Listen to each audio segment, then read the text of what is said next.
السلام عليكم.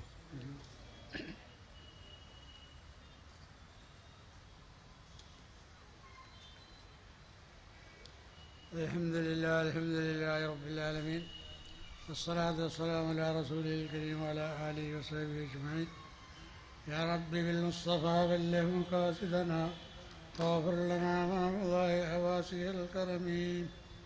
يا سيدي سندي غوثي ويا مددي كل ظهير للأعداء بالمدد. مجير يرضي وخذ بيدي مدى مددي خليفة الله فينا يا محي الدين. غوثي ويا مددي يا محي الدين يا محي الدين يا محي الدين يا عبد القادر الجيلاني. يا محي الدين يا محي الدين يا محي الدين عبد القادر الجيلاني. അപ്പോൾ നമ്മുടെ ഉദ്ഘാടന പ്രസംഗവും ആണ് നമ്മൾക്കുള്ളത്. പിന്നെ നമ്മുടെ ബേക്കിൽ കാര്യമായ പണ്ഡിതന്മാരെ പ്രസംഗിക്കാനിരിപ്പുണ്ട്. അതുകൊണ്ട് നമ്മുടെ ഉദ്ഘാടന പ്രസംഗം ഇൻഷാ അല്ലാഹ് ആദ്യം കഴിക്കുക. أعوذ بالله من الشيطان الرجيم. بسم الله الرحمن الرحيم. اللهم صل على سيدنا محمد النبي الأمي وآله وسلم. اللهم صل وسلم على رسولك سيدنا محمد وعلى آله وصحبه أجمعين. ഇതോടുകൂടി പരിപാടി ഇതിൻ്റെ ഉദ്ഘാടന കർമ്മം നിർവഹിച്ചുകൊണ്ട് ഞാൻ കാര്യമായിട്ടൊന്നും സംസാരിക്കാൻ ഉദ്ദേശിക്കുന്നില്ല. എന്നാലും ഇവിടെ പ്രസംഗിക്കാനിരിക്കുന്നത് ഇൻഷാ അല്ലാഹ് ഒരു കാര്യമായിട്ട് പ്രസംഗിക്കും. ഒന്ന് രണ്ട് കാര്യങ്ങൾ മാത്രം പറഞ്ഞുകൊണ്ട് ഞാൻ വേഗം നമ്മുടെ സ്റ്റേജ് ഒഴിഞ്ഞു തരാം. അതായത് ഇന്നിവിടെ ഈ ലോകത്ത് 10-17 കൊല്ലം അത്യാവശ്യം കിതാബൊക്കെ ഓതിയിട്ട് ഈ ഇസ്ലാമിൻ്റെ സത്യാവസ്ഥ എന്താണെന്ന് അറിയണമെന്ന് വിചാരിച്ച് 10-17 കൊല്ലം അതിൽ കിടന്ന് വടക്കേ ഇന്ത്യയിലും ഇന്ന് വേണ്ട ലോകം ഒരുമാതിരി സ്ഥലങ്ങളിലെല്ലാം കറങ്ങി. ഇനി ഒരു തട്ടിപ്പിൻ്റെ ശേഖന്മാരും ബാക്കിയില്ല, നല്ല ശേഖന്മാരും ബാക്കിയില്ല. എല്ലാവരുമായിട്ടും ബന്ധപ്പെട്ട് എല്ലാ കാര്യങ്ങളും ഒരുമാതിരി അറിയാവുന്നിടത്തോളമൊക്കെ ഈ ഫക്കീർ ലൈൻ എന്താണെന്നും തെരീഖത്ത് എന്താണെന്നും ഷെയ്ഖ് എന്താണെന്നും എല്ലാം മനസ്സിലാക്കിയതിന് ശേഷം മാത്രം നമ്മൾ 75-ലാണ് നമ്മുടെ സ്വന്തം നാട്ടിൽ വന്ന് നമ്മൾ കേമ്പടിക്കുന്നത്. അപ്പോൾ അതിന് മുന്നോടിയായിട്ട് ഏതാണ്ട് 15 വയസ്സിൽ ഷെയ്ഖിനെ കിട്ടി. അപ്പോൾ അതിനുശേഷം ഏതാണ്ട് ഒരു 17 വയസ്സിൽ നമ്മുടെ ബാഗ്ദാദ് വസലാമിൻ്റെ പാരമ്പര്യപ്പെട്ട ഒരു ഷെയ്ഖ് രാമൂർ അങ്ങനെ മൂപ്പരുടെ അടുത്തെത്തി. അങ്ങനെ മൂപ്പർ മുഖാന്തരം മൂപ്പരുടെ കൂടെ ഖിദ്മത്തിനായിട്ട് ബാഗ്ദാദിൽ. അപ്പോൾ ഈ നമ്മുടെ ഷെയ്ഖിൻ്റെ നാട് ബാഗ്ദാദാണ്. ദർഗയുടെ ഏതാണ്ട് തൊട്ടടുത്ത് തന്നെ അത് ആ കുടുംബത്തിൽ പെട്ടതാണ്. അതൊരു പാരമ്പര്യം ഇപ്പോഴും ഉണ്ട്. അപ്പോൾ അങ്ങനെ മൂപ്പരുടെ ഖിദ്മത്തിൽ അങ്ങനെ പോയതാണ്. അങ്ങനെ അവിടെ ചെന്ന് ഒരു 4-6 ദിവസം ഒന്ന് ആദ്യത്തെ പോക്കിലവിടെ ഉണ്ടായുള്ളൂ. 6ൻ്റെ അത് ഷെയ്ഖ് വന്നപ്പോൾ ഷെയ്ഖിൻ്റെ കൂടെ തന്നെ തിരിച്ചു പോരുകയും ചെയ്തു. അപ്പോൾ അന്ന് അവിടുന്ന് നമുക്ക് കിട്ടിയൊരു മുന്നറിയിപ്പാണ് കരാറ് പുതുക്കുന്നത് വരെ നടന്നോളാൻ. അത് എത്ര വയസ്സിലാണ്? 16 വയസ്സ് 17 കഴിഞ്ഞിട്ടില്ല, അതിന് മുമ്പാണ്. അപ്പോൾ അതിനു മുമ്പ് കുറേ പണിയൊക്കെ ഇവിടെ എടുത്തിട്ടാണ് നമ്മൾ അങ്ങോട്ട് എത്തിയത്. അത് ഏതാണ്ട് 15 വയസ്സിൽ തുടങ്ങിയതാണ്. അപ്പോൾ അതൊന്നും ഞാനിപ്പോൾ വിശദീകരിക്കില്ല. അപ്പോൾ ഈ കരാറ് പുതുക്കുക എന്താണ് ഇതെന്ന് കാര്യം നമ്മൾ ഓതിയ ഖുർആൻ തന്നെയാണെങ്കിലും നമ്മുടെ തലയിൽ കയറിയില്ല. അങ്ങനെ ബോംബെയിൽ വന്നതിന് ശേഷം പല ഔലിയാക്കന്മാരോടും കേരളത്തിൽ നിന്ന് ബോംബെയിൽ വന്ന സകല ഔലിയാക്കന്മാർ, അതായത് വടകര, കക്കടിപ്പുറം, മടൂർ, ഇങ്ങനെ കുറേ ഇല്ലപ്പൊഴി, ഇങ്ങനെ കുറേ ഉസ്താദ്മാരോ ഔലിയാക്കന്മാരോ ഒക്കെ അന്നത്തെ പേരിലെ ഔലിയാക്കന്മാരെന്ന് പറഞ്ഞ് വന്നുകൊണ്ടിരുന്ന ആൾക്കാരാണ്. അവരോടൊക്കെ ഞാൻ ഈ വിഷയത്തിനെ പറ്റി ചോദിച്ചു. അപ്പോൾ ഈ കരാറ് പുതുക്കാണ്. കരാറ് പുതുക്കാന്ന് പറഞ്ഞാൽ അത് നമ്മൾ വാക്തത്വം പാലിക്കണം, അതൊരു മുസ്ലിമിൻ്റെ നിർബന്ധമാണ്. അതന്നെ കരാറ് പുതുക്കൽ. ഇങ്ങനെ ഓരോരുത്തരും വ്യത്യസ്തമായ പല കാര്യങ്ങളും പറഞ്ഞിരുന്ന വലിയ വലിയ പണ്ഡിതന്മാർ, ദേവേന്ദ്ര പ്രിൻസിപ്പാള്, UP-യിലെ കോളേജിലെ പ്രിൻസിപ്പാളന്മാർ, പിന്നെ കേരളത്തിൽ നിന്ന് പറയുന്ന വലിയ വലിയ പണ്ഡിതന്മാർ, ഇവരോടൊക്കെ അന്വേഷണങ്ങൾ നടത്തി. ഏതാണ്ടൊരു 8 മാസത്തോളം അങ്ങനെയുള്ള അന്വേഷണത്തിൽ നമ്മൾ മുഴുകി 8 മാസം കഴിച്ചു. അതിനുശേഷമാണ് 2 ഉറപ്പിച്ച് നമ്മൾ ഒരേ കാടുകളിലേക്കും മലകളിലേക്കും കയറാൻ തുടങ്ങി. അപ്പോഴും മലയാമ്മയിൽ കൂടി പല വിവരങ്ങൾ കിട്ടണമെങ്കിൽ തന്നെയും അത് പൂർണ്ണമായിട്ട് ചിലത് മനസ്സിലാവും, ചിലത് മനസ്സിലാവാതെ പോകും. അങ്ങനെ ഇരുന്ന ലാസ്റ്റ് എല്ലാം കഴിഞ്ഞ് ഇനി ഓരോ ഔലിയാക്കന്മാരുടെ അടുത്തും പോകണ്ട, അജ്മീർ പോയി മതിയായി, എല്ലായിടത്തിലും പോയി മതിയായി. ഇനി ആരുമില്ലാത്ത മനുഷ്യനും മാഞ്ചാതി ഇല്ലാതെ പല കാട്ടിലും കയറിയിരിക്കുക, ദർഗയിൽ ഇരുന്നിട്ടായിരിക്കും വിശ്വാസം നമ്മുടെ നഷ്ടപ്പെട്ടു പോകണമെന്ന് വിചാരിച്ച് കുറേ ആരുമില്ലാത്ത കാട്ടിൽ കയറി. അപ്പോൾ അവിടെ കയറിയപ്പോഴും കുറച്ച് ദിവസം കഴിഞ്ഞപ്പോൾ ഒരു സ്ഥലം പറഞ്ഞു തന്നു. അപ്പോൾ ഞാൻ പറഞ്ഞു, ഞാൻ ഞങ്ങളുടെ എങ്ങും പോകില്ല, ഒന്നാലും ഇവിടെ മരിക്കണമെങ്കിൽ ജീവിക്കണം, രണ്ടിലൊന്നാണെന്ന് പറഞ്ഞു. അങ്ങനെ ചുരുക്കം പറഞ്ഞാൽ ഒരു കൊല്ലത്തോളം അവിടെ ഇരുന്ന് ലാസ്റ്റ് പറഞ്ഞ കേട്ടത്തിൻ്റെ കുരുത്തക്കേട് നമ്മളിനെ അവിടെ നിന്ന് അനുഭവിച്ച് നമ്മൾ തിരിച്ച് ആ പറഞ്ഞ സ്ഥലത്ത് തന്നെ നമ്മളെത്തി. അവിടെ നിന്നാണ് നമ്മൾ യഥാർത്ഥത്തിൽ തൗഹീദ് എന്താണെന്നും കരാർ എന്താണെന്നും കരാർ പുതുക്കൽ എന്താണെന്നും മനസ്സിലായതും പഠിച്ച ആയത്ത് മനസ്സിലായത് അപ്പോഴാണ്. അതേപോലെ ശിവാപൂർ വെച്ച്. അപ്പോൾ അതിനു മുമ്പ് 6 ശേഖന്മാരെ നമ്മൾ തുറന്നിട്ടുണ്ട്. കാരണം പല വകുപ്പിലും. ഒരിക്കൽ വടകര അഹമ്മദാജി ഒരു റിയാദാണ്, വിലായത്ത് കിട്ടണമെങ്കിൽ അങ്ങനെ ചെയ്യണം ഇങ്ങനെ ചെയ്യണം എന്ന് പറഞ്ഞിട്ട് 3 മാസം ഭക്ഷണമില്ലാതെ കട്ടൻ ചായം കുടിച്ച് ബദ്രീകളെ ചെയ്യാതെ വിടാൻ. അങ്ങനെ ആയിക്കോട്ടെ എന്ന് വിചാരിച്ചു. അതും ചെയ്തു. എവിടെ കുറേ മനാമകൾ കാണും, നമ്മൾ ചെയ്തൊക്കെ നമ്മൾ തന്നെ കത്തിച്ച് കളിച്ച്. കാരണം പെട്ടെന്ന് ചൂട് കയറും, അപ്പോൾ എന്തെങ്കിലും പറയുക സംഭവിക്കും, പിന്നെ നമ്മൾ വലിയ. പക്ഷെ അങ്ങനെ ആയെങ്കിലും നമുക്ക് ആ ഒരു കിബറുണ്ടായില്ല. 10 രൂപക്ക് മഴ കഴിച്ച കാലത്ത് നമ്മളൊന്നുമില്ല എന്നുള്ളതാണ് നമ്മുടെ ധാരണ. അങ്ങനെ ഓരോ കാര്യങ്ങളിലും.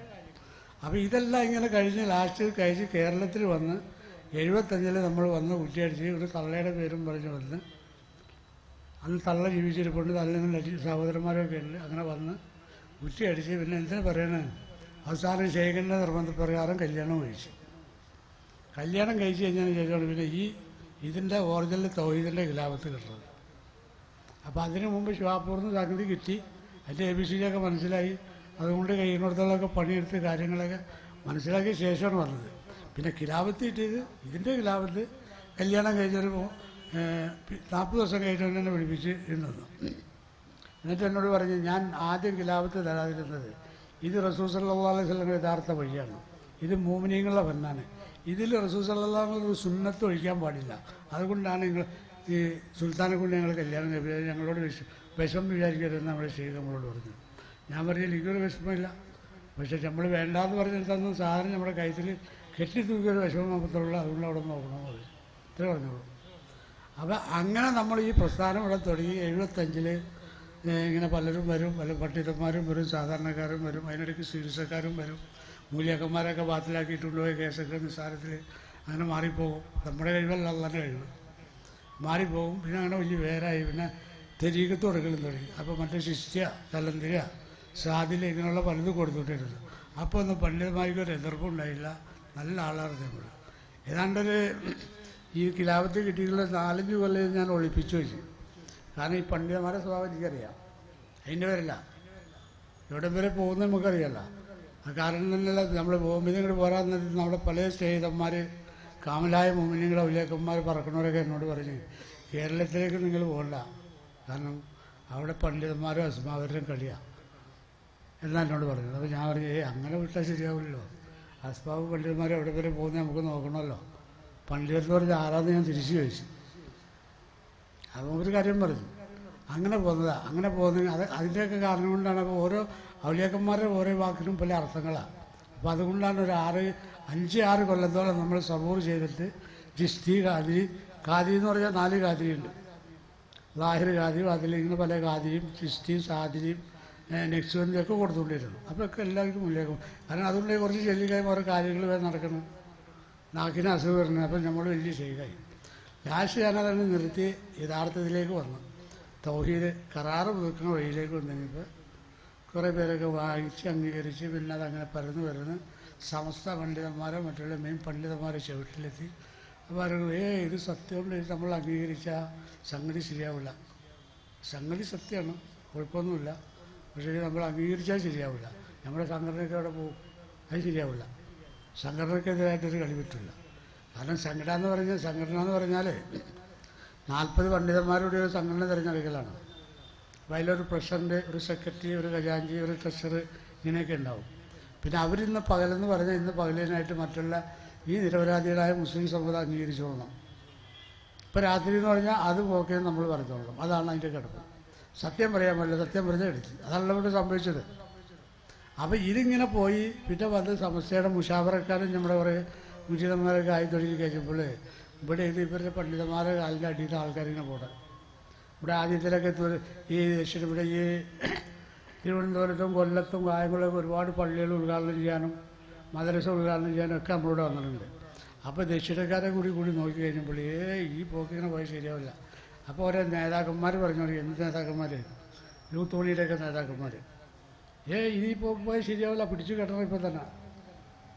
ഇനി പിടിച്ചു കെട്ടാൻ തുമ്പടികളെ കിട്ടുള്ളൂ. അത് വാപ്പുള്ളപ്പോൾ തന്നെ സുന്നത്തി വെച്ചു. പിന്നെ പിടിച്ചു കെട്ടവിടെ പിടിച്ചു കെട്ടാണ്ടാണ് സാറിന് 2-3 വയസ്സുള്ളപ്പോൾ ചെത്തി കളച്ചു. പിന്നെ പിടിച്ചു കെട്ടാൻ കിട്ടുമോ? അങ്ങനെ വളർന്നു വരുന്ന ഇവിടം വരെ എത്തി. ഇപ്പം ഇത്രയൊക്കെ ആയി കഴിയുമ്പോൾ ഇനിയിപ്പോൾ അവർക്ക് അനുഭവമില്ല.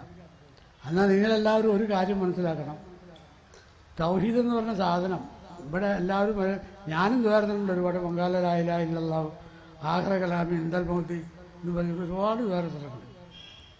പക്ഷേ ഇപ്പം ഇരുന്ന് തൗബ ചെയ്യാം. പക്ഷെ അന്ന് നമുക്ക് അത്രയും വിവരമുള്ളൂ, അതും അറിയുള്ളൂ. അങ്ങനെ ദ്വാരുന്നു.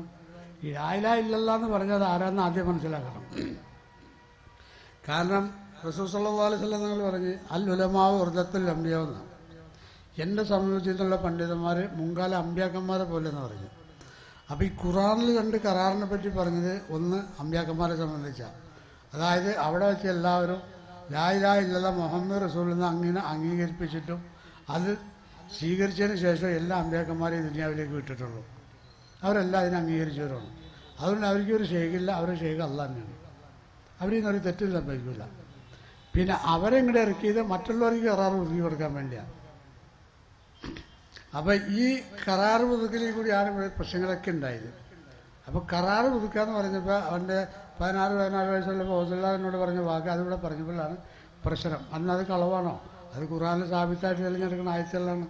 അപ്പോൾ ഇത് ആയത് റബ്ബുക്കമിൻ ബനി ആദമമിൻ ളുഹൂരിൻ ദുരിയത്തും അതുപോലെ അൻബസിയും അലസ്വബി റബ്ബിക്കും കാലുപോലെ ഷഹീദിനാൻ തഖൂലു യൗമൽ ഖിയാമത്തി ഇന്നാ കുന്നാ നാദവാബിലി എന്ന് പറഞ്ഞു.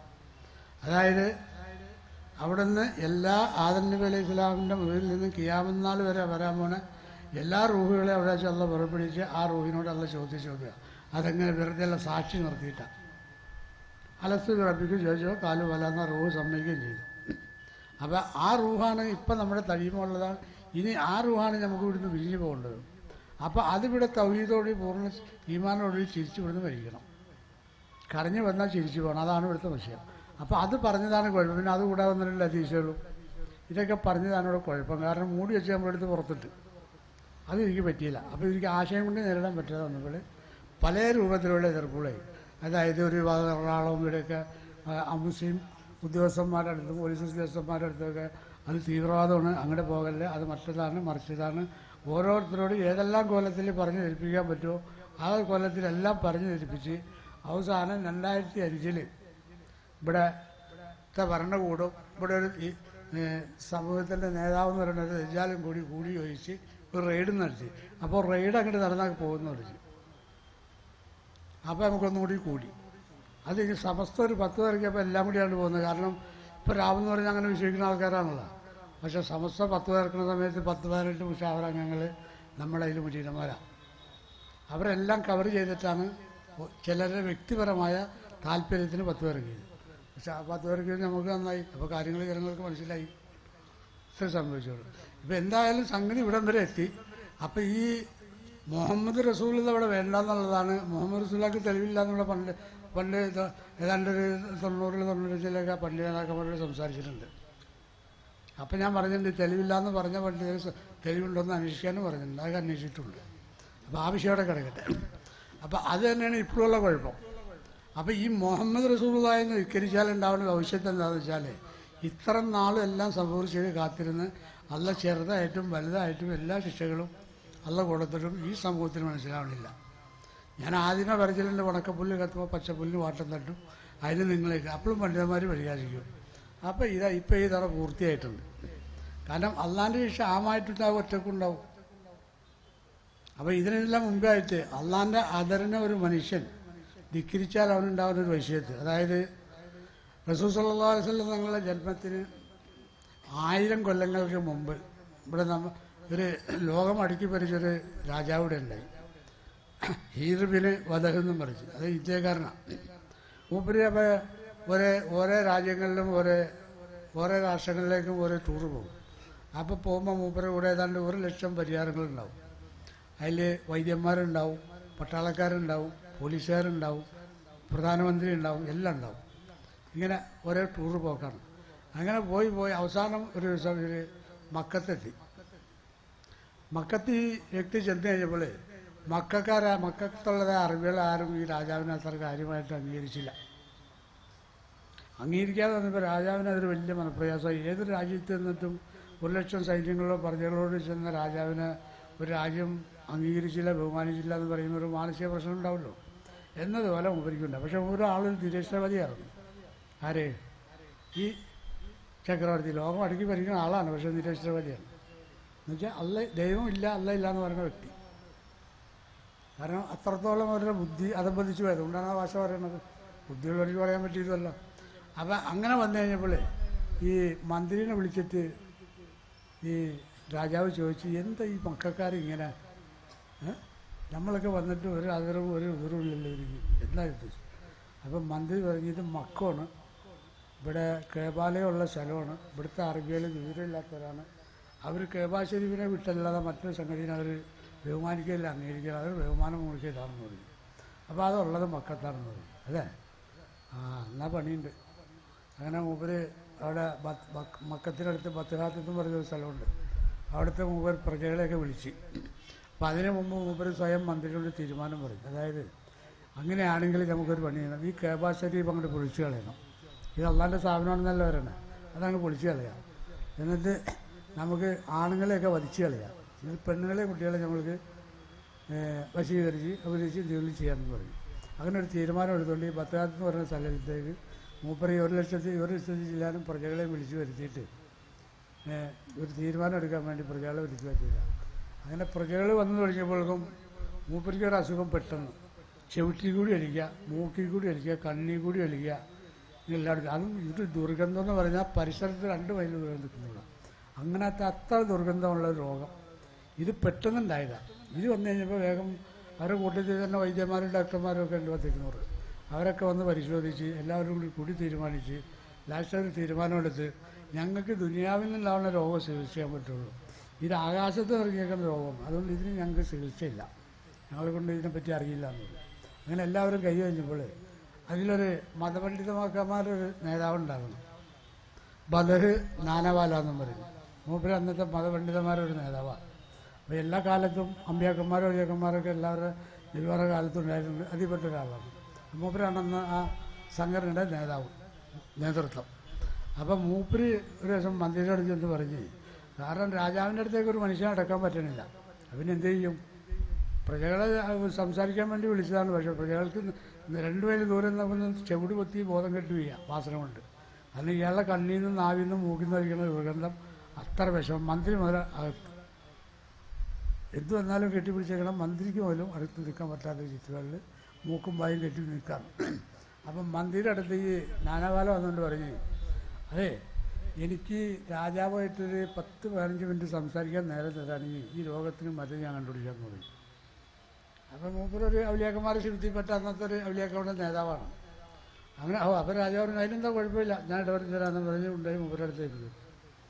അപ്പം ഈ പണ്ഡിതൻ ചോദിച്ച്, അല്ല രാജാവ്, നിങ്ങളിവിടെ ഈ മക്കത്ത് വന്നതിന് ശേഷം നിങ്ങളിവിടെ ഈ മക്കാരെ പറ്റിയോ ഈ കേബാലയത്തിനെ പറ്റിയോ അല്ലെങ്കിൽ മറ്റെന്തെങ്കിലും ഒരു വിഷയത്തിനെ പറ്റിയോ എന്തെങ്കിലും ദുർവിചാരങ്ങൾ നിങ്ങൾക്ക് ഉണ്ടായിട്ടുണ്ടോ, അതല്ലെങ്കിൽ നിങ്ങൾ രഹസ്യമായിട്ട് വല്ല വിചാരങ്ങളോ അങ്ങനെ വല്ലതും നടത്തിയിട്ടുണ്ടോ എന്ന് ചോദിച്ചാൽ പറഞ്ഞു, അങ്ങനെയൊന്നും ഞാൻ നടത്തിയിട്ടില്ല. പിന്നെ എനിക്കൊരു ആലോചന ഉണ്ടായി. അതെന്താണ്? മക്കാരെന്നെ ബഹുമാനിക്കാത്തതിൻ്റെ പേരിൽ കേബാ ഷരീഫ് പൊളിച്ചു കളയാനും ഇവിടെയുള്ള ആണുങ്ങളെ വധിക്കാനും പെണ്ണുങ്ങളെ കുട്ടികളെ വശീകരിക്കാനും ഒരു തീരുമാനം ഞാൻ എടുത്തിട്ടുണ്ടായിരുന്നു. എന്നാൽ അത് തന്നെയാണ്, അതിന് നിങ്ങൾ യഥാർത്ഥത്തിൽ തോബ ചെയ്ത് മടങ്ങുക, ഇപ്പം എനിക്ക് പരിഹാരം ഉണ്ടാവുന്നത്. അപ്പോൾ മുമ്പിൽ പറഞ്ഞു, അങ്ങനെയാണെങ്കിൽ ഞാൻ കേബാ ഷരീഫിനെ ഞാൻ ബഹുമാനിക്കും, ഞാൻ ബഹുമാനിക്കുന്നിടത്ത് ഒരാളും ബഹുമാനിക്കില്ല, ഈ രാജ്യക്കാർക്ക് വേണ്ട എല്ലാ സഹായങ്ങളും ഞാൻ ചെയ്യും കാര്യം മക്കാർക്ക് എൻ്റെ മൂപ്പർ ഉറച്ചങ്ങോട്ട് പറഞ്ഞ് തോബ ചെയ്ത് കഴിഞ്ഞപ്പോഴേക്കും മൂപ്പര് അസുഖം മാറി, എങ്ങടെ പോയെന്നൊരു വിവരമില്ല. അങ്ങനെയാണ് മൂപ്പരാണ് പക്ഷിൽ കേബാ ഷരീഫിന് 7 കില്ല മൂപ്പരാണ്. ഈ ഹിർബിന് വദഹെന്ന് പറയുന്ന ആ രാജാവാണ് കേബാ ഷരീഫിന് 7 കില്ല ആദ്യമായിട്ട് സമ്മാനമായിട്ട് ധരിപ്പിച്ചത്. ആ കില്ലയാണ് ഇപ്പോഴും നടന്നുകൊണ്ടിരിക്കുന്നത്. അപ്പോൾ കേബാ ഷരീഫിന് ആദ്യമായിട്ട് കില്ല ആരുണ്ടാക്കിയെന്ന് ചോദിച്ചാൽ ഈ രാജാവാണ്, ഈ നിരീശ്വരവാദി. അങ്ങനെ അവിടുന്ന് എല്ലാം കഴിഞ്ഞ് അവർക്ക് വേണ്ട സഹായമൊക്കെ ചെയ്ത് പ്രജകളെല്ലാവരും കൂടി 1,00,000 ആൾക്കാരും കൂടി മദീനത്തേക്ക് പോയി. മദീനത്ത് ചെന്ന് കഴിഞ്ഞപ്പോൾ അവിടെ ചെന്ന് വിവരങ്ങളൊക്കെ അറിഞ്ഞു കഴിഞ്ഞപ്പോൾ അവിടെ ചില കൂടെ തന്നെ ഉണ്ടായ ചില പണ്ഡിതന്മാർ മുമ്പരോട് പറഞ്ഞ് ഇവിടെയാണ് മുഹമ്മദ് നബി സല്ലല്ലാഹു അലൈഹി വസല്ലം തങ്ങളുടെ അടങ്ങൽ, മക്കത്തായിരിക്കും ജനിക്കൽ, മുഹമ്മദ് റസൂലുള്ളാഹി എന്ന് പറയുന്നതിൻ്റെ പേരിൽ അവിടുന്ന് ഓടി ഇവിടെ വരും, ഇവിടെ ഉള്ളവരായിരിക്കും റസൂൽ സല്ലല്ലാഹു അലൈഹി വസല്ലം അംഗീകരിക്കലും സ്വീകരിക്കലും, ഇവിടെയാണ് മൂപ്പരെ വഫാത്ത്. അപ്പോൾ റസൂൽ സല്ലല്ലാഹു അലൈഹി വസല്ലങ്ങളെ കൊണ്ട് മക്കവും മദീനവും അറബ് രാജ്യം മൊത്തം ഐശ്വര്യത്തിലും നിയമത്തിലും വരുമെന്ന് പറഞ്ഞു. അതെ, അങ്ങനെയാണോ? എന്നാൽ ഞാൻ ഈ റസൂൽ സല്ലല്ലാഹു അലൈഹി വസല്ലം തങ്ങളെ ഞാൻ ഇത് വരുന്നവർ വിശ്വസിക്കുന്നതിൽ കൂടുതലായിട്ട് ഞാൻ വിശ്വസിക്കണമെന്ന് പറഞ്ഞൊരു സ്വർണത്തിൻ്റെ തകടിൽ മൂപ്പര് എഴുതി. അതായത് റസൂൽ സല്ലല്ലാഹു അലൈഹി വസല്ലം തങ്ങളെ ഞാൻ ഇന്നുവരെ അംഗീകരിച്ച് കഴിച്ച് ഇനി എൻ്റെ ഹയാത്തിൽ വന്നാലും മൗത്തിൽ വന്നാലും ഏറ്റവും കൂടുതൽ വിശ്വാസം എനിക്കാണ്. അതുകൊണ്ട് ഞാൻ ഇതിലേക്ക് എല്ലാ സഹായങ്ങളും ഞാൻ നേർന്നു കഴിഞ്ഞ് എന്നെ ദുനിയാവിന് എനിക്ക് കാണാൻ കിട്ടിയില്ല, പരലോകത്തിൽ മറ്റുള്ളവരുടെ മുമ്പിൽ ഏറ്റവും അന്തസ്സായിട്ട് എന്നെ അവിടെ നിന്ന് അംഗീകരിക്കണമെന്ന് പറഞ്ഞൊരു ലെറ്റർ എഴുതി വച്ച്. അങ്ങനെ എഴുതി വച്ച് മക്കത്തുനിന്ന് മദീനത്തുനിന്ന് യാത്ര വന്ന നേരത്തെ അതിലൊരു 100-200 പണ്ഡിതന്മാരുണ്ടായിരുന്നു മുസ്ലിം സമൂഹത്തിൽപ്പെട്ട. അവർ പറഞ്ഞ് രാജാവ് ഞങ്ങൾക്ക് ഇവിടെ താമസിക്കാൻ അവിടെ നിന്ന് അനുവാദം തരണം, ഇവിടെ ആൾക്കാർ കുറവാണ്. അപ്പോൾ രാജാവ് നോക്കിയപ്പോൾ ഈ എഴുത്ത് സൂക്ഷിക്കണമല്ലോ, അതിനൊരാൾ വേണം. എന്നാൽ ശരി, നിങ്ങൾക്കിപ്പോൾ എന്താ വേണ്ടത്? ഞങ്ങളിവിടെ താമസിച്ചോളാം. അതങ്ങനെ താമസിക്കേണ്ട, ഞങ്ങൾ 200 പണ്ഡിതന്മാർക്കും വീടുണ്ടാക്കി കൊടുത്ത് ഒരടിമ സ്ത്രീകളെ വിവാഹം കഴിച്ചു കൊടുത്ത് അവസാനം അതിൽ ഈ അൻസാരി കുടുംബം ഈ എഴുത്ത് അതിലുണ്ടാകുന്ന നേതാവിനെ ഏൽപ്പിച്ച് ആ പണ്ഡിത സംഘടനയാണ്. എന്നിട്ട് പറഞ്ഞ് ഇത് റസൂൽ സല്ലല്ലാഹു അലൈഹി വസല്ലം നിങ്ങൾ മരിക്കുന്നതിന് മുമ്പ് വന്നില്ലെങ്കിൽ നിങ്ങൾ മരിക്കുമ്പോൾ നിങ്ങളെ മൂത്ത ആളെ ഏൽപ്പിക്കുക. അങ്ങനെ ഏൽപ്പിച്ച് റസൂൽ സല്ലല്ലാഹു അലൈഹി വസല്ലം വരുമ്പോൾ ഈ എഴുത്ത് റസൂൽ സല്ലല്ലാഹു അലൈഹി വസല്ലം കൊടുക്കണമെന്ന് പറഞ്ഞു. അങ്ങനെ ഈ എഴുത്ത് ഏൽപ്പിച്ചത് എന്താണ്? അതാണ് ഈ അൻസാരി കുടുംബം. അങ്ങനെ ഈ എഴുത്ത് ഇങ്ങനെ സൂക്ഷിച്ച് പോകുന്നത് റസൂൽ സല്ലല്ലാഹു അലൈഹി വസല്ലം തങ്ങൾ മക്കത്ത് പൂജാതനായി വിലായത്തിൻ്റെ പദവിയിൽ വന്നു കഴിഞ്ഞപ്പോഴാണ് ഈ അബ്നു സൽമാൻ എന്ന് പറഞ്ഞാണ് ഈ അൻസാരിയുടെ പേര്. ഈ അൻസാരി ഈ ലെറ്ററുമായിട്ട് മദീനത്തെയല്ലാണ് മക്കത്തെയല്ലാണ് മക്കത്ത് ചെന്ന് സഹാബികളുടെ ഇടയിൽ ചെന്ന് എഴുത്ത് കൊടുക്കാൻ വേണ്ടി നിൽക്കുമ്പോൾ റസൂൽ സല്ലല്ലാഹു അലൈഹി വസല്ലം തങ്ങൾ അങ്ങോട്ട് ചോദിക്കുകയാണ്, അബൂ സൽമത്ത് എന്ന് പറഞ്ഞ് സലാം ലൈല എന്ന് പറഞ്ഞ ഒരാൾ ഇവിടെ വന്നിട്ടുണ്ടല്ലോ മദീനത്തുനിന്ന്? ഉണ്ടെന്ന് പറഞ്ഞു. അപ്പോൾ ചോദിച്ചാൽ എഴുത്ത് കയ്യിലുണ്ടോയെന്ന് ചോദിച്ചു. ഉണ്ടെന്ന് പറഞ്ഞു. അപ്പം തന്നെ ഇവനാകെ പേടിച്ചു. സാബി എന്താ പോയി പറയണം, ഒരു വിവരമില്ലാതെ ഇത് എത്ര കാലം റസൂൽ സല്ലല്ലാഹു അലൈഹി വസല്ലം ജനിക്കുന്നതിന് 1000 കൊല്ലങ്ങൾ മുങ്ങൾക്ക് മുമ്പുള്ള കാര്യമാണ്. അത് കഴിഞ്ഞ് 1000 കൊല്ലം കഴിഞ്ഞാൽ റസൂൽ സല്ലല്ലാഹു അലൈഹി വസല്ലം ജന്മം. അവ ഉണ്ടെന്ന് പറഞ്ഞ് അങ്ങനെ കൊടുത്ത് അവളെ പറഞ്ഞു, നിങ്ങൾ അൻസാരി കുടുംബക്കാരാണല്ലേ, നിങ്ങൾ 200 പേര് അന്ന് അവിടെ കുച്ചി അടിച്ചതിലുള്ളതാണ്. നിങ്ങൾ തന്നെ അൻസാരി കുടുംബം ഉള്ളിൽ പൊയ്ക്കാൻ ഇൻഷാ അല്ലാഹ് ഒരു സമയത്ത് ഞങ്ങളങ്ങോട്ട് വരും എന്ന് പറഞ്ഞ് അങ്ങനെ ഈ അൻസാരി കുടുംബം ഇവിടെ വന്ന് മദീനക്കാരോടൊക്കെ പറഞ്ഞ് പിന്നെ റസൂൽ സല്ലല്ലാഹു അലൈഹി വസല്ലം വരവും പ്രതീക്ഷിച്ച് ഈ അൻസാരി കുടുംബം എല്ലാവരും ഇരിക്കുകയാണ്. അങ്ങനെയാണ് അന്ന് യാത്രയിൽ അൻസാരി കുടുംബം റസൂൽ സല്ലല്ലാഹു അലൈഹി വസല്ലം ഒട്ടകപ്പുറത്ത് വന്ന് അവിടെ വന്ന് ഈ അൻസാരിയുടെ വീട്ടിൽ വന്നപ്പോഴാണ് ഒട്ടകം മുട്ടുകുത്തിയത്. അപ്പോൾ അതിന് കാരണം എന്താണെന്ന് വെച്ചാൽ ഈ എഴുത്ത് അവിടെ എന്നും ഒരു പെട്ടിയിൽ അവിടെ ഭൂമിയുടെ അടിയിൽ സൂക്ഷിച്ചു വയ്ക്കും. എന്നിട്ട് മക്കളോട് പറഞ്ഞേൽപ്പിക്കും. അങ്ങനെയാണ് ആ എഴുത്ത് ലാസ്റ്റ് ഈ ആൾക്ക് കിട്ടുന്നത്. അതിൻ്റെ പേരിലാണ് ഒട്ടകയുടെ മുട്ടുകുത്തി. അപ്പോൾ അതാണ് ഈ അൻസാരി കുടുംബം എന്ന് പറയുന്നത്. ഈ അൻസാരി കുടുംബക്കാരെ പറ്റി റസൂൽ സല്ലല്ലാഹു അലൈഹി വസല്ലം പല സമയത്തും പല ദുആകളും അവരിപ്പോൾ എത്ര മോശമായാലും അവരുടെ കാര്യത്തിൽ അല്ലാഹുവിൻ്റെ റസൂൽ നോക്കുന്നവർ ചെയ്യണം. അങ്ങനെ ഒരു പവർ അവരിക്കുണ്ട്. അതാണ് ഈ അൻസാരി കുടുംബം. അപ്പോൾ അത് എന്തുകൊണ്ട് സംഭവിച്ചെന്ന് ചോദിച്ചാൽ അല്ലാഹ് ബഹുമാനിച്ചൊരു സാധനത്തിന് മനസ്സുകൊണ്ട് കരുതി വെക്കാനുള്ള ശിക്ഷയാണ്. അപ്പം ലൗലാക്ക ലമ്മാ ഹലക്കത്തിൽ അഫലാക്കുന്ന ഹദീസ് ഉദിച്ച ഹദീസ് എന്താ കാരണം? റസൂൽ സല്ലല്ലാഹു അലൈഹി വസല്ലം തങ്ങളെ അല്ലാഹു സുബ്ഹാനഹു വ തആല പഠിച്ചില്ലായിരുന്നെങ്കിൽ ഈ ആകാശമോ ഭൂമിയോ അർശോ കുറിശോ എന്നെ നിങ്ങളെ ഒന്നും തന്നെ പടക്കില്ല വന്നത്. ആദം നബി അലൈഹി സ്വലാമിനെ പടക്കുന്നതിന് 20 കൊല്ലം മുമ്പ് റസൂൽ സല്ലല്ലാഹു അലൈഹി വസല്ലം തങ്ങൾ ലാ ഇലാഹ ഇല്ലല്ലാഹു റസൂലുള്ളാഹി അല്ല പഠിച്ചു വെച്ച് ആ സാധനമാണ് ഈ മുഹമ്മദ് റസൂലുള്ളാഹി സ്വല്ലല്ലാഹു അലൈഹി വസല്ലം. ആ തങ്ങളെയാണ് ഇവിടുത്തെ പണ്ഡിത സംഘടന ഒത്താകം അവമാനിക്കുന്നത്. അപ്പോൾ അതിൻ്റെ ശാപം ഇന്നിവിടെ മൊത്തം മുസ്ലിമെന്ന് മാത്രമല്ല അമുസ്ലിമും എല്ലാവർക്കും ബാധിച്ചിരിക്കുകയാണ്. ഇനി ഇതിൻ്റെ അപ്പുറത്തേക്ക് നീങ്ങുമെന്നുള്ളത് അത് നിങ്ങൾ ഇവിടുത്തെ പണ്ഡിത സംഘടനയുടെ അണികൾ ചെയ്യുക. പണ്ഡിതന്മാരാണ് ഇതിന് ഉത്തരവാദി. അണികൾ ഇതിനെ പറ്റി അറിയില്ല. അണികൾ നിരപരാധികളാണ്. അവരെ പേടിപ്പിക്കുന്നത് പണ്ഡിതന്മാരാണ്. ഈ പണ്ഡിതന്മാരെ 1000 ഞാൻ ഇവിടെ ഓരാണെങ്കിൽ ചിലർക്ക് ഇഷ്ടപ്പെടില്ല അതുവഴി ബേക്കിൽ വല്ലതും ഓതിക്കോളും. അത്ര നല്ലതാണ്. അതായത് എൻ്റെ ഉമ്മത്തികൾക്കൊരു സമയം വരും, സേത്തി സമാനം അല ഉമ്മത്തി ഇക്രൗനൽ ഖുർആന യുസല്ലൂന ബിൽ ബസീ വലൈസ ബിഹി ഈമാൻ. എന്താ പറഞ്ഞാൽ അവസാന കാലത്ത് പള്ളികളൊക്കെ ചെപച്ച് ചാരിക്കലുണ്ടാവും, തിങ്ങി നിറഞ്ഞ് നിസ്കരിക്കാൻ ആളുണ്ടാവും, ദിക്റ് സലാത്ത് ഖുർആനത്ത് എല്ലാം ഉണ്ടാവും. പക്ഷെ എന്തുണ്ടാവില്ല അവിടെ, ഒരു കാര്യം ഉണ്ടാവില്ല. അതെന്താ? വലൈസ ബിഹി ഈമാൻ. ഈമാൻ എന്ന് പറയുന്നത് അതിനവിടെ ഉണ്ടാവില്ല. അപ്പോൾ കഴിച്ചില്ലേ? ബുദ്ധിയുള്ളവർക്ക് ചിന്തിച്ചു നോക്കാം. 91 പണ്ഡിതന്മാർ സംഘടന ഉണ്ടാക്കി ഓരോ കാര്യത്തിനും വിചാരിക്കും എന്താ അവിടെ നടന്നിരിക്കണം. ആസ്മാവരുടെ അടുത്തേക്ക് എന്നാൽ അവിടെ വിശ്വാസം മേടിച്ച്. കാരണം അവർക്ക് 100 അല്ല ഇടും. കച്ചവടം ഇല്ലാന്ന് പറഞ്ഞു തന്നാൽ വേഗം ഒരായത്ത് തകടിൽ അതൊരല്ല. പിന്നെ എവിടെയെങ്കിലും തല്ലുപിടിപ്പിക്കണോ അതിനൊരായത്ത്, അപ്പോൾ അതൊരല്ല. പിന്നെ കുടുംബം കലക്കണോ അതിനൊരായത്ത്. ഈ ഭാര്യ ഭർത്താക്കന്മാരെ തമ്മിൽ പിരിയണോ അതിനൊരല്ല. അപ്പോൾ എത്ര അല്ലായിട്ട് നോക്കി അതൊക്കെ എത്ര നല്ലതാ മുസ്ലിങ്ങൾ. ഈ മാതിരി കിതാബിട്ട് അതൊക്കെ മസാലയും പറഞ്ഞ് കഴിപ്പിക്കുക. മസാല വേറെ ഒന്നല്ല പറയണം. അതായത് ഒരു സമയത്ത് റസൂൽ സല്ലല്ലാഹു അലൈഹി വസല്ലം തങ്ങളും സഹാബാക്കളും ഒരു രാജ്യത്ത് യുദ്ധത്തിന് പോയി. അവിടെ ചെന്നിട്ട് ആ രാജ്യക്കാരെ സ്നേഹിച്ചില്ല, അവർക്ക് വെള്ളം പോലും കൊടുത്തില്ല.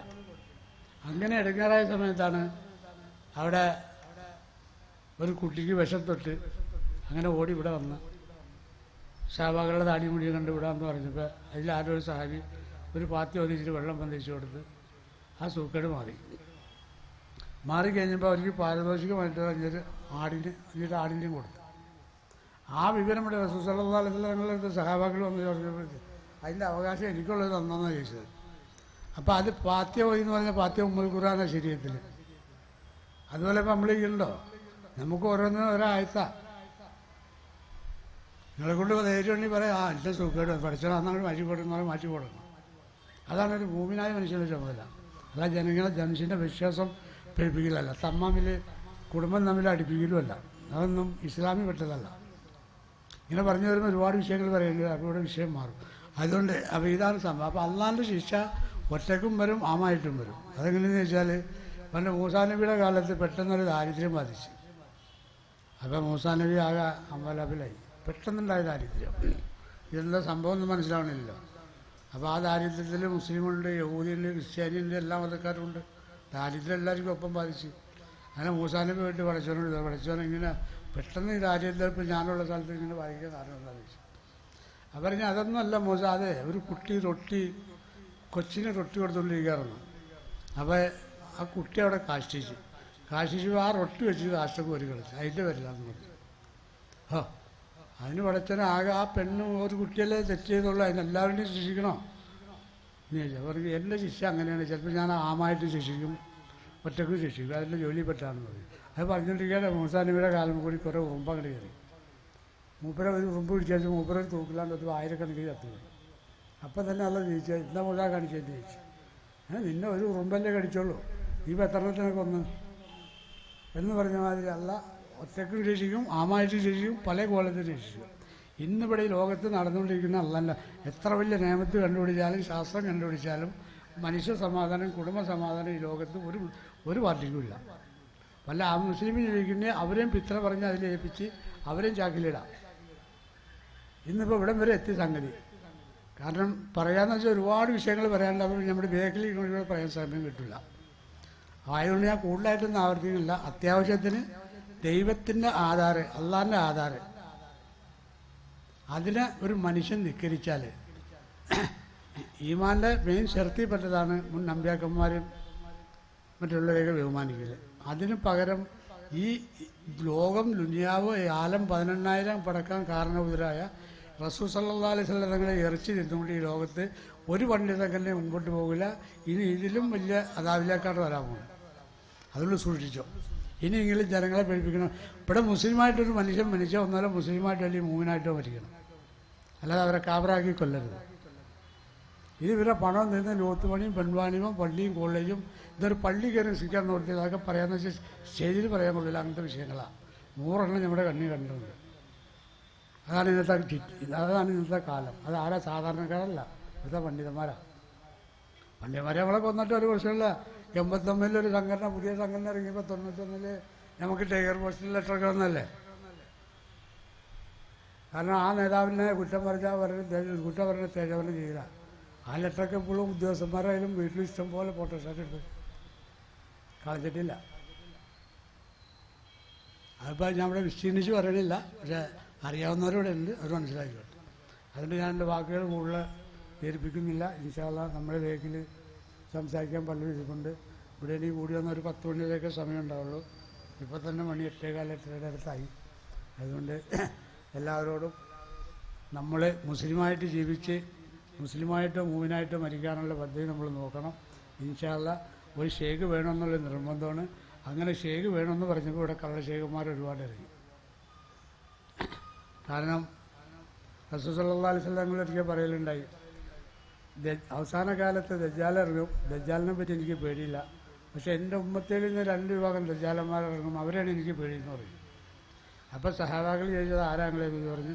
അത് ഒരു വിഭാഗം പണ്ഡിതന്മാരും ഒരു വിഭാഗം ഷേഖന്മാരുമാണെന്ന് പറഞ്ഞു. തെരീക്കത്ത് എന്ന് പറഞ്ഞാൽ 10-14 തെരീക്കത്തുകളെ ശരിയായിട്ട് അംഗീകരിച്ചതും വായിൽ കൊണ്ടെടുക്കാൻ പറ്റിയതുമാണ്. ശരീരത്തിനോട് ചോദിച്ചതാണ്. പക്ഷെ അതിൽ കാമിലായത് റസൂൽ സല്ലല്ലാഹു അലൈഹി വസല്ലം ഉമ്മത്തികളായിരുന്നു. ഞാൻ നേരത്തെ ഇവിടെ പറഞ്ഞ അൽ ഉലമാ വറസത്തുൽ അംബിയാ എന്ന് പറഞ്ഞ തെരീക്കത്ത് അത് റസൂൽ സല്ലല്ലാഹു അലൈഹി വസല്ലം ഉമ്മത്തികൾക്കുള്ളതാണ്. അപ്പോൾ അവരൊക്കെ തൗഹീദ് അറിഞ്ഞ് ആ തൗഹീദ് റസൂൽ സല്ലല്ലാഹു അലൈഹി വസല്ലം വരുന്നതോടുകൂടി മറ്റുള്ള നബിമാരെ നമ്മൾ ബഹുമാനിച്ചാൽ മതി, അവരെ പേരെടുത്ത് പറയണ്ട. അതല്ലെങ്കിൽ ഓരോ നബിമാരുടെ മുദ്ദകൾക്ക് ഇപ്പോൾ ലാ ഇലാഹ ഇല്ലല്ലാഹ് മൂസാ കലീമുള്ള, ലാ ഇലാഹ ഇല്ലല്ലാഹ് ഈസാ റൂഹുള്ള, ലാ ഇലാഹ ഇല്ലല്ലാഹ് നൂഹ് നബിയുള്ള, ഇതൊക്കെ പറഞ്ഞാൽ അവരുടെ ആ നബിയുടെ കാലത്ത് അവർ മോമിനാവുള്ളൂ. പക്ഷെ അവരോ അമ്പിവക്കന്മാരോ അവർ ലാ ഇലാഹ ഇല്ലല്ലാഹ് മുഹമ്മദ് റസൂലുള്ളാഹി ആൾക്കാരെ എപ്പോഴും അവർക്ക് കൊടുക്കാൻ അധികാരമില്ല. അതുകൊണ്ടുള്ള മൂസാ നബി അലൈഹി സ്വലാം പറയുന്നത് പടച്ചോനെ റസൂൽ സല്ലല്ലാഹു അലൈഹി വസല്ലമയുടെ ഉമ്മത്തിയായിട്ട് എന്നെ ധരിപ്പിച്ച് നന്നായിരുന്നു. കാരണം അപ്പോൾ ലാ ഇലാഹ ഇല്ലല്ലാഹ് മൂപ്പർക്ക് ഉപയോഗിക്കുക, അത് അതിന് മറ്റുള്ളവർക്കും കൊടുക്കുക, അതെന്നെ റസൂലുള്ളാഹി പറഞ്ഞല്ലോ. അപ്പോൾ ഈ തൗഹീദ് എന്ന് പറയുന്ന സാധനം ഹിജ്റ 300 ക്ഷയിച്ചു പോയിട്ട് ഹിജ്റ 300, 400, 450 തീരെ ക്ഷയിച്ച് പിന്നെ ഇവിടെ ഈ കള്ള ശേഖന്മാരാണ് ഉടലെടുത്തത്. റസൂലുള്ളാഹി 470 രംഗത്ത് വരുമ്പോൾ ഇവിടെ ശേഖന്മാർക്കോ ഔലിയാക്കന്മാർക്കോ കറാമത്തിനോ ഒരു കുറവില്ല. ഞാൻ ധൈര്യപ്പെട്ട് പറയാൻ കാരണം ഈ തരീക്കത്ത് എനിക്ക് കിട്ടുന്നതിന് മുമ്പ് ഞാൻ പോകുമ്പോൾ വണ്ടി നിർത്തിയിട്ടുണ്ട്, ബസ് നിർത്തിയിട്ടുണ്ട്. മഴ പെയ്ക്കാൻ 5 രൂപ കിട്ടിയത്, ചിലപ്പോൾ ചാടിയാൽ കാശിൽ അത് കിട്ടിയാലും മതി, മഴ പെയ്യുക. പക്ഷെ അതെന്ത് സംഭവിച്ചു, നമ്മൾ ചെയ്ത നമ്മൾ കത്തിച്ച് കളയാണ് ഇത്. ഇപ്പം നമ്മളൊന്ന് തൗബ ചെയ്യാം. അപ്പോൾ അതാണ് റസൂൽ സല്ലല്ലാഹു അലൈഹി വസല്ലം വഴി. മറ്റതൊക്കെ ഇബ്ലീസ് പങ്കുകൂടുന്ന സാധനങ്ങളാണ്. തൗഹീദിൽ ഇബ്ലീസിന് പങ്കില്ല. അപ്പോൾ ഇത് അങ്ങനത്തെ ഒരു സാധനമാണ്. അപ്പോൾ അത് ഈ കള്ള ശേഖന്മാരെ സംബന്ധിച്ച് പറഞ്ഞാൽ അതാണ്. അപ്പോൾ ഷേഖ് എന്ന് പറഞ്ഞാൽ ഇന്ന് റസൂൽ സല്ലല്ലാഹു അലൈഹി വസല്ലം ഇന്നിപ്പോൾ ലാ ഇലാഹ ഇല്ലല്ലാഹ് എന്ന് പറഞ്ഞ പോലെ തന്നെ ഈമാൻ പൂർത്തിയാവില്ല. ലാ ഇലാഹ ഇല്ലല്ലാഹ് മൂസാ കലീമുല്ലാഹ് എന്ന് പറയാൻ പറ്റില്ല. അല്ലെങ്കിൽ ലാ ഇലാഹ ഇല്ലല്ലാഹ് വാപ്പാടെ പേര് ഉമ്മാടെ പേര് നമ്മൾ സ്നേഹിച്ച അങ്ങേയറ്റം രാജാവിൻ്റെ പേര് ആരുടെ പേര് പറഞ്ഞാലും ഇസ്ലാം ആവില്ല. പിന്നെ മുസ്ലിം ആവണമെങ്കിൽ ലാ ഇലാഹ ഇല്ലല്ലാഹ് മുഹമ്മദ് റസൂലുള്ളാഹ്, അശ്ഹദു അൻ ലാ ഇലാഹ ഇല്ലല്ലാഹ് അശ്ഹദു അന്ന മുഹമ്മദ് റസൂലുള്ളാഹ് എന്ന് പറയണം. ഇത് പറയാതെ ഒരു മനുഷ്യന് മനസ്സിലല്ല. അപ്പോൾ ഇപ്പം നമ്മളിവിടെ ലാ ഇലാഹ ഇല്ലല്ലാഹ് ഇത് ആദം നബി അലൈഹി സ്വലാമിനെ പഠിച്ചു വെച്ചതിന് ശേഷം മലക്കളോട് എല്ലാവരോടും പറഞ്ഞ് നിങ്ങൾ ആദം നബിക്ക് സ്തുതി ചെയ്യണമെന്ന് പറയും. അപ്പോൾ ആയത്ത് അറിയുന്ന നീട്ടി പറയില്ല, ചുരുക്കി പറഞ്ഞ് വേഗം ഒഴിഞ്ഞുകൊടുക്കാൻ സ്ഥലം ചെയ്തെന്ന് പറഞ്ഞു. അപ്പോൾ എല്ലാവരും ചെയ്ത് ഇസ്തഗ്ഫാർ ഇബ്ലീസ് ഒഴിഞ്ഞ് അവൻ അഹങ്കരിച്ച് നിന്നു. അവനെന്താ പറഞ്ഞത്, ആദം നബി എന്ന് പറഞ്ഞാൽ നിൻ്റെ കലീഫാണ്, മണ്ണുകൊണ്ട് പഠിച്ചാണ്, എന്നെ തീ കൊണ്ട് പഠിച്ചാണ്. അത് തീ മണ്ണിനെ സൂചിച്ചാൽ ജായിസാവില്ല, തന്നെ നിൻ്റെ കലീഫാക്ക് ഞാൻ സൂചിച്ചില്ല, നിനക്ക് ഞാൻ സൂചിച്ചില്ല, ലാ ഇലാഹ ഇല്ലല്ലാഹ് അതിന് റെഡിയായിരുന്നു. ആ പരിപാടി ഇന്നിവിടെ നടത്താൻ ഇന്നത്തെ പണ്ഡിത് അങ്ങനെയാണെന്നുള്ളത് തീർത്തും പൊതുജനങ്ങളാണ് മനസ്സിലാക്കിയത്. ലാ ഇലാഹ ഇല്ലല്ലാഹ് എന്ന് പറഞ്ഞാൽ ആരും മുമ്പോട്ടുണ്ട്. മങ്കാല ലാ ഇലാഹ ഇല്ലല്ലാഹു ദഖലൽ ജന്നത്ത് ഹദീസ്. മങ്കാല ലാ ഇലാഹ ഇല്ലല്ലാഹു ഖാലിഖൻ ദഖലൽ ജന്നത്ത് ബിലാ ഹിസാബിൻ. അതായത് ഒരു മനുഷ്യൻ 1000 പ്രാവശ്യം ലാ ഇലാഹ ഇല്ലല്ലാഹു ചൊല്ലട്ടെ, അവന് തഹ്ഖീഖില്ല, അവൻ കാഫിറ, തൗഖീഖാ മുഹമ്മദ് റസൂലുള്ളാഹി. അപ്പോൾ അത് ഒരു ഷേഖിനെ തന്നെ പറ്റിയല്ലാതെ ഒരാൾക്ക് രക്ഷപ്പെടില്ല. അതുകൊണ്ട് ഇൻഷാ അല്ലാഹ് അല്ലാഹു സുബ്ഹാനഹു വ തആല നമ്മൾ കേട്ടത് ഒരു സാലിഹ അമലാക്കി തീരുമാനിക്കട്ടെ. അവസാനം സന്തോഷത്തോടു കൂടി ഇവിടുന്ന് യാത്ര ചെയ്യുന്ന കാമിലായ മോമിനീങ്ങൾ അല്ലാഹു സുബ്ഹാനഹു വ തആല നമ്മളെയും നിങ്ങളെയും നമ്മൾ സ്നേഹിക്കുന്ന മറ്റെല്ലാവരും അല്ലാഹു സുബ്ഹാനഹു വ തആല ആക്കി തീർക്കുവാനാകട്ടെ. അൽഹംദുലില്ലാഹി റബ്ബിൽ ആലമീൻ. അല്ലാഹുമ്മ സ്വല്ലി അലാ സയ്യിദിനാ മൗലാനാ മുഹമ്മദ്. اللهم ربنا آتنا خير الدنيا وخير الآخرة وشفرنا شر الدنيا وشر الآخرة. اللهم باعد بيننا وبين نفوسنا وآتنا بالدنيا حسنة وفي الآخرة حسنة وقنا عذاب النار. ربنا تقبل منا إنك أنت السميع العليم وتب علينا إنك أنت التواب الرحيم. اللهم اغفر لنا وارحمنا ولوالدينا رب ارحمهما كما ربونا صغارا ولمشايخنا ولأستاذنا ولجميع المؤمنين والمؤمنات. ربنا تقبل منا إنك أنت السميع العليم وتب علينا إنك أنت التواب الرحيم. آمين برحمتك يا أرحم الراحمين. صلى الله تعالى عليه وسلم. അസ്സലാമു അലൈക്കും.